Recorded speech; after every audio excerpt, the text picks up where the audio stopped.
নমস্কার বন্ধুরা, আজকে আমি আপনাদের সঙ্গে শেয়ার করব কচুর একটা ইউনিক রেসিপি। এই কচুগুলোর নাম আমি জানি না, নৈনিতাল থেকে এনেছিলাম কচুগুলোকে সবার আগে ধুয়ে খোসা আমি বের করে নিয়েছি পিলারের হেল্প নিয়ে। এবার গ্রেট করে নিতে হবে কচুগুলোকে। আমি গ্রেট করিনি, আমার হাজব্যান্ড করে নিয়েছে গ্রেট। ও আমাকে করতে দেয়নি, ভেবেছে আমার হাত যদি চুলকায়, কিন্তু অ্যাকচুয়াল হাত এতে চুলকায়নি কচুগুলোতে। এবার একটা মশলা বানিয়ে নেব। কালো আর হলুদ সর্ষে আমি গ্রাইন্ডিং জারের মধ্যে 2 চামচ দিয়ে দেব। সঙ্গে দিয়ে দেব ফ্রেশ নারকোল অনেকটা দিয়েছি। এবার দিয়ে দেব কাঁচা লঙ্কা, 4-5টা কাঁচা লঙ্কা আমি দিয়েছি। বন্ধুরা, ঝাল আপনাদের স্বাদ অনুযায়ী দেবেন। সঙ্গে একটু জল দিয়ে পেস্ট বানিয়ে নেব। এবার কড়াইতে দিয়ে দেব সর্ষের তেল। এই রেসিপিটা বন্ধুরা সর্ষের তেলে কিন্তু বেশি ভালো লাগবে। তেলটা যেই গরম হয়ে যাবে তখন দিয়ে দেব ছোটো চামচের 1 চামচ কালো জিরেটা যেই ফুটতে শুরু করবে তখন দিয়ে দেব থেতো করা রসুন বড় চামচের 1 চামচ। বন্ধুরা, রসুন পেস্টের চাইতে যদি থেতো করে দেওয়া হয় না, তাহলে এই রেসিপিতে বেশি ভালো লাগবে। এবার রসুনটা দেওয়ার পরে মিডিয়াম ফ্লেমে ভালো করে নাড়িয়ে চাড়িয়ে এটাকে ফ্রাই করব যতক্ষণ না পর্যন্ত রসুনের কাঁচা গন্ধ চলে যায়। এবার আমি দিয়ে দেব গ্রেট করে রাখা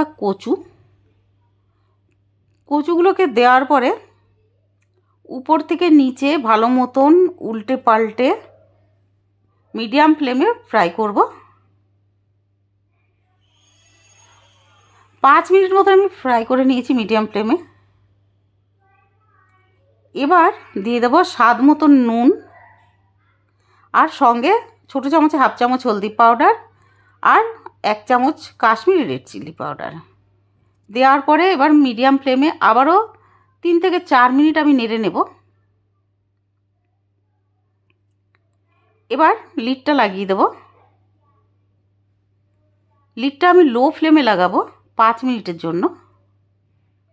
5 মিনিট পরে লিডটা সরিয়ে আবারও নাড়াবো।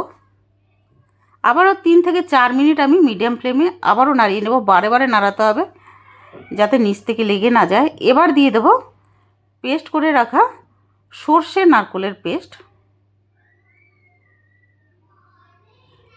2 চামচ আমি ভরে দিয়ে দিয়েছি। একটু ভালো করে মিক্স করে নেওয়ার পরে আমি আর একটু দিয়ে দেবো, কারণ যত নারকোলের পেস্ট আর সর্ষেটা পড়বে না, খেতে দারুণ লাগবে মুখে।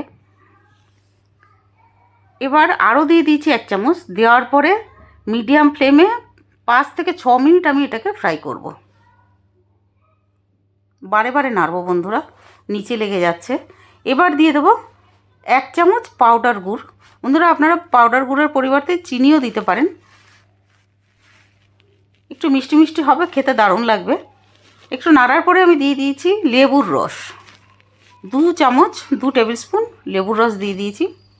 দিয়ে আবারও 3 থেকে 4 মিনিট আমি এভাবে নাড়বো মিডিয়াম ফ্লেমে।